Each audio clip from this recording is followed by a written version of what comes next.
I didn't get a really chance to get to talk about this card too much. They had a Zoom call last week, Danny Garcia and Jose Benavidez Jr. They're fighting on July the 30th on Showtime Championship Boxing. It's going to be in the Barclays Center. And if I'm being honest, I think that Jose Benavidez Jr. has a chance. Now, we do know he has some significant mobility issues, and that's going to give Danny Garcia a really good chance as well, because he's not going to do... Danny Garcia's Achilles heel seems to be boxers or boxers that can move, but Jose Benavidez is going to be right there. But I've always had, trouble picturing Danny Garcia at 154 pounds, because at the end of the day, Danny Garcia may have been a big 140-pounder and, a natural 147-pounder, but I think Danny Garcia is going to really be on the smaller end of 154 pounds. He may feel comfortable in there, but for some reason, I just don't feel 154 is for him. I mean, how do you think, don't you think that Jermell Charlo, just say hypothetically if they fought, Jermell Charlo seemed like he would be so much bigger than Danny Garcia. I really don't see him as being a 147-pound fighter. Well, let me pull up that undercard from Dan Rayfield's site. I put it down below in the description box as well. But let me see if any other fights have been added on to it. Here's the card. It's supposed to be on Showtime in the Barclays Center. Vito Kownacki Jr. versus Joe Hernandez. Gary Antuanne Russell versus Rances Barthelemy. Adam Kownacki versus Ali Demirezen. And Danny Garcia versus Jose Benavidez Jr. And as it stands right now, if I'm looking at the rankings, let's see if anybody's ranked anywhere at 154. Danny Garcia is ranked number 5 at 154. Can you imagine Danny Garcia versus Sebastian Fundora? And Jose Benavidez, he is not ranked.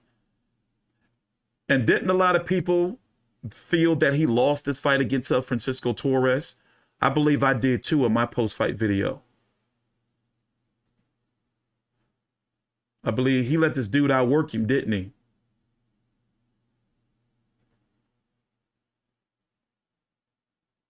But I don't know. I'm giving him a shot.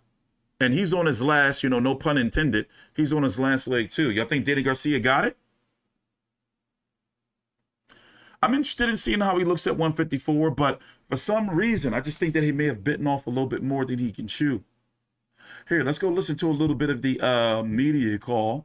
For those who didn't get a chance to listen to it, I believe I uploaded it to the channel. I'm pretty sure it's on there.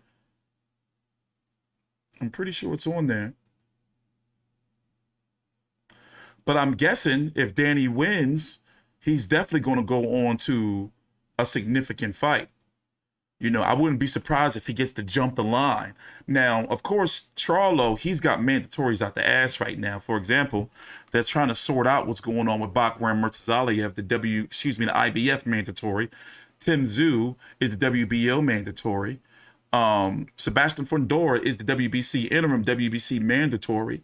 And then you have Israel Madrimov and Michelle Soro, who are fighting tomorrow on the undercard of Chisora Pulev 2 to be the WBA mandatory. So it's supposed to be IBF first, WBO, WBC, then WBA. So getting a title shot, it all depends on how long Charlo is going to stay at 154 pounds. And if Jamal Charlo was having issues at 160 getting a fight, you can only imagine that Jamel is going to have issues getting a fight. So if you really look at it, all the money for Charlo, there's a lot of incentive for Charlo to stay at 154 pounds. But in order for him to get those incentives, he's got to get through his mandatories first. Because if you think about it, what about, when the winner of Spence versus Crawford moves up? And if it's Crawford, win or loss, all those guys from 154 that can move up. Even Boots Ennis wants to collect the title and move up. 154 is going to be the place to be. And I really want to see Jamel compete with those guys, but it's all going to be about what he wants to do and if his body's going to be able to hold up. But here, let me see if I can find this. I'm pretty sure I did upload it. Yeah, I did. Let's go take a look at it. This was from last week. We're just going to listen to a little bit of it. By the way, since you're watching, thank you for watching. Take your time out, like the video, subscribe. We're going to be streaming on Tuesday, Thursday, Fridays at 6 p.m. Eastern. And then on the weekends, Saturdays, we're going to be streaming during the main events of the main boxing card. So, for example, tomorrow, I'm going to be streaming doing commentary during the main event of Chisora versus Pulev 2. And then later on in the evening, I'm going to be streaming during the main event of Mark Magsayo versus Ray Vargas. I've done extensive coverage on those fights this weekend and those cards, which is why I'm really not talking about it here. I may talk about it a little bit, those cards a little bit later on in the video. But let's go check in here. See what Angel Garcia is up to for those who didn't get a chance to listen in. So if I got the opportunity, and I'm not. Oh yeah, listen to this. So here's the thing. Jose Benavidez said he had a chance to fight Jezreel Lara, but he chose Danny Garcia. What do you think about that? Let me let this play through. He wants to come to the center of the ring. He wants to tear your head off. We all know about DSG. You love that left hook. You love to bang. You love to be able to throw power shots. Does that excite you as you head towards Saturday, July 30th on Showtime Championship Boxing against Jose Benavidez Jr.? Absolutely. But I'm gonna go back when you guys talk about Mexico and Puerto Rico. To me, I got a lot of Mexican fans and they love me everywhere I go. California, Arizona.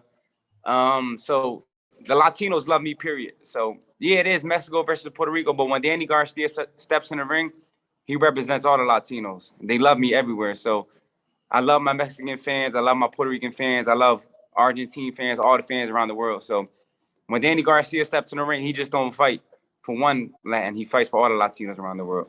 But definitely, I feel great. Like I said, I'm going to go in there and just fight my fight. No extra pressure. I'm not going there saying, I got to do this, I got to do that. I'm not going to psych myself out. I'm going to go in there and fight the Danny Garcia fight. Use all the tools I have, all the skills I have, and fight round by round and just get the job done. Right now, I'm going to turn it over to Andrew Roberts, one of our esteemed PR personnel. If you have questions. Time that you were going to be headlining the show at Barclays, and then just like if you even started to visualize like what it was going to be like for you once you returned to the ring. Yeah, definitely. I already knew I had a date coming up. I just couldn't announce it. Right. But I definitely, one of the main reasons why I went to the fight was, because I wanted to get my head back in the game. I wanted to get my head back in the atmosphere of fighting in big fights. And I knew I was fighting at the Barclays Center. So I went to go in there, feel that atmosphere, see the fans, and just see what I've been missing. So I definitely went for motivational purpose. Mm-hmm. It was a great motivation.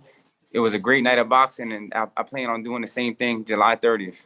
Very cool. And then, so obviously you've had great moments all around the country, all around the world throughout your glorious career. What is it about Barclays Center though that it seems like it's become home for you? What made you want to choose Danny Garcia for this fight? Yeah, this is the part I was looking for. So on the virtual press conference media call they had a couple of weeks ago, Jose Benavidez Jr. said he had the option of fighting Danny Garcia or Jezreel Lara, and he chose Danny Garcia. So what do you feel is the easier fight, Danny Garcia or Jezreel Lara? So that was pretty interesting to me, and I'm guessing, like somebody said in the chat, I don't know who, Slide Counter, I think he said, basically that maybe he views Lara as a trickier fight. But Lara don't really have his legs like he used to. Listen in. Danny Garcia is one of the best of the best. They gave me the. I don't know how true it was that you were in line to fight Jezreel Lara. What made you want to choose Danny Garcia for this fight? Danny Garcia is one of the best of the best. They gave me the option to fight Lara, but I feel like Danny Garcia is a bigger name. Right. Bring more people to more people to the bands, and I just feel like I grew up watching Danny. Danny's a good fighter. I've been wanting to fight him for a while. Mm-hmm. So if I got the opportunity, and I'm not gonna say no, and I'm gonna take it. So like I said, once again, thanks to their team for giving us opportunity. It's gonna be fireworks, and it's gonna be a good fucking fight. Very cool. And then obviously I always defer to your dad's wisdom. The great boxing mind. He's repeatedly said you need a knockout to win this fight. So. Like, have you even started to think about how you're going to do that against a fighter who's been pretty much undentable throughout his career? The thing when people say you got to look for knockouts, it's my last fight. That's all I was focusing on, trying to knock the dude out. Right. Didn't happen. I just got to stick to my game plan, stick to my tools, do what I do best, work my jab, go in there. I feel a lot fucking stronger. I feel great. You know, I feel I matured more. You know, it's not about me anymore. It's about my family, my daughters. They motivate me. Thanks to Miles or Thomas. You know, I'm gonna give the best I can. If the knockout comes, it comes. If it doesn't, it doesn't. But I know that I'm gonna stick to my game plan and do what I have to do to end the night victorious. Yeah, great. Thank you both. Looking forward to seeing you on July 30th. Thank you. All right. Thanks very much. So yeah, well, that does make sense. If you think about what he's saying, that Danny Garcia is more known, you know, and it's a bigger event fighting Danny Garcia than it is Erislandy Lara. You know, but also, you know, it's safe to say that, you know, well, at least from my end, that Erislandy Lara will be a much trickier fight than Jose Benavidez. I mean, than Danny Garcia. It's been years now, and you know, it's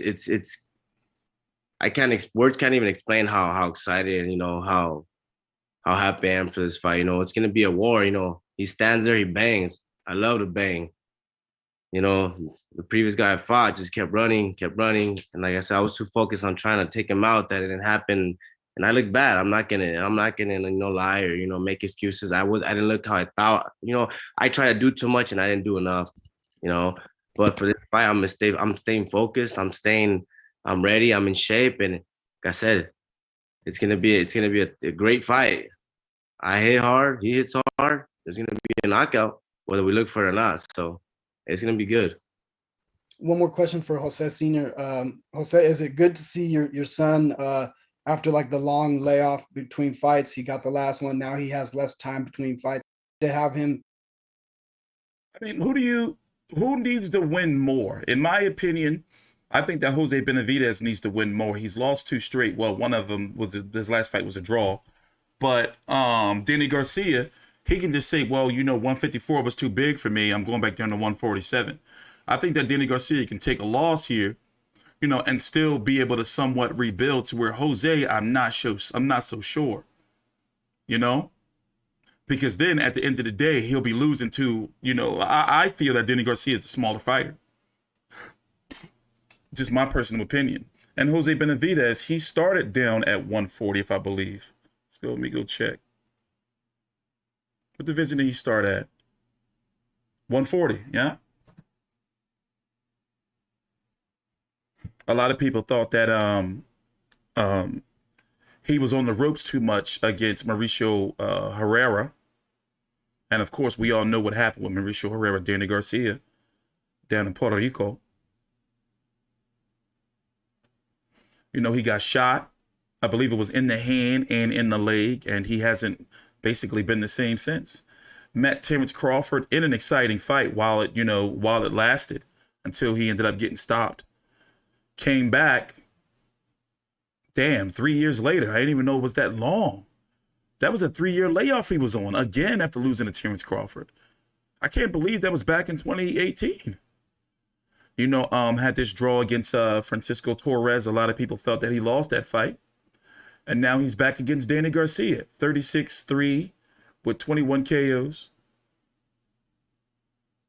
Errol Spence first fight back after the car accident. Got beat by Errol Spence pretty easily. Just straight outboxed for 12 rounds. Not really beat up, but, you know, outclassed, different pedigree. Of course, did what he was supposed to do against Ivan Radkach. You know, I think he should have stopped him. Stopped Adrian Granados. Adrian Granados went on to put on a shit performance against Conor Benn. You know, those 2 big fights against Keith Thurman and Sean Porter. Keith Thurman pretty much never been the same since that fight. Brandon Rios, they sprinkled him in there. I remember that shit. We haven't seen him since. Samuel Vargas in Philly, I was at that fight.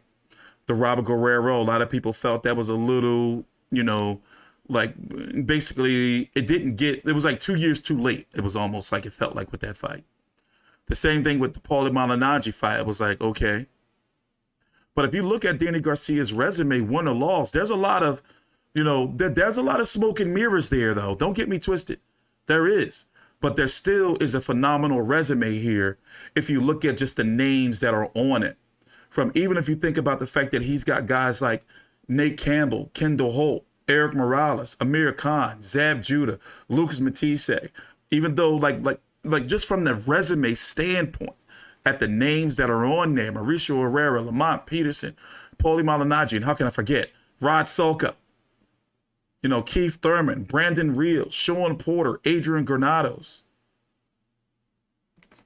You know, like win or loss, that is, you know, some hell of a matchmaking he's been able to get.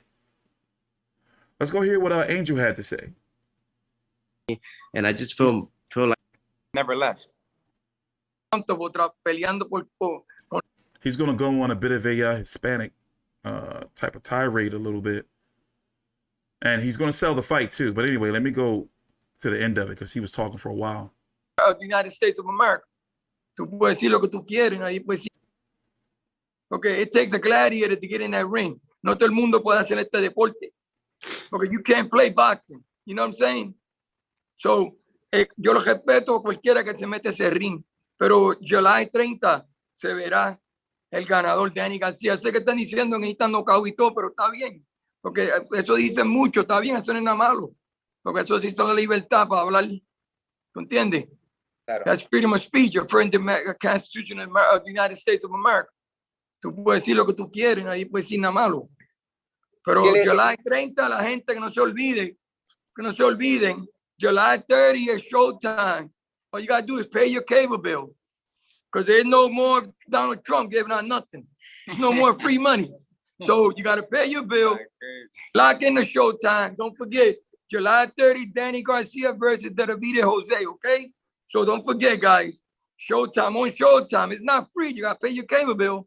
So, okay, or you could make it to the Barclays. It'd be good, too, if you make it to the Barclays. Because now you're going to lose out. Listen, one of the greatest fights going to come down July 30th. Two great fighters, Puerto Rican and a Mexican, baby. It doesn't get no better than that.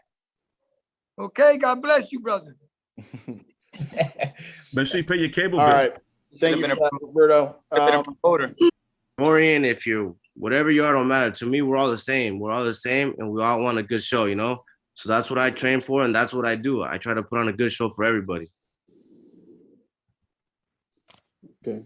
For Thanks, sure. as a Panamanian, I appreciate that. Okay. So yeah, that's going to be on July the 30th on Showtime. It's going to be Danny Garcia versus Jose Benavidez Jr. You're going to have Gary Antoine Russell taking on Rances Barthelemy. You're going to have Adam Kownacki taking on the Ali Demirezen. And then you're going to have Vito Malnicki Jr. on the card as well. So that's going to be on Showtime in the Barclays Center. July the 30th is actually the biggest card of the month, I think, right? What other card is big? The Ryan Garcia card. It's the biggest card of the month of July. So, you know, July is kind of fucked up right now.